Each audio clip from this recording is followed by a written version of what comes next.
First of all, the people who create ads are fundamentally different than the rest of us. Creatives are a really special lot. If you look at studies of, many of them done in the 50s, 60s, 70s, of trying to determine sort of a creativity quotient in people, the kind of common threads were that creatives see patterns more quickly. They can connect the dots in ways. They get the joke faster.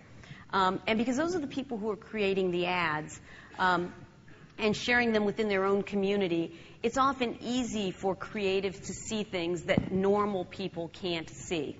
And the truth is that kind of creative personality represents, if you're generous in how you define it, only about 20% of the population. So there's 80% of the world who may or may not get what the creative community is capable and gifted enough to understand. So I like to look at this. There's an analytical, it's actually used a lot in professional development and personal development, something called the Johari window, which essentially looks at how you see yourself and how the world sees you. And I think it's an interesting metaphor for how we can look at advertising, how the creative sees the work and how others see it. I think copy testing can really help us navigate this space.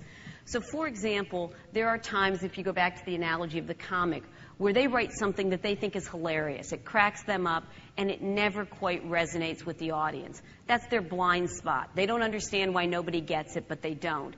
And very rarely, but once in a while, we'll see something that the creatives who came up with it were really vested in, but it simply doesn't work. Testing is a sort of a relatively rational way to come to grips with that.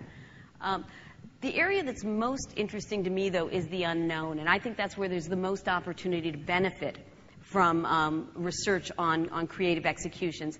There are all kinds of sort of laws of unintended consequences, things that we don't know until we expose the creative to more people. And this is where the giant opportunity is to make small but very, very meaningful changes to a piece of work. There are huge opportunities to improve. And in the orange corner there, the originator can see something, but the rest of the world can't. Copy testing can be a great way to sell in a somewhat risky idea to clients. It gives them a sense of confidence and a sense of comfort and overcomes some of their natural risk aversion.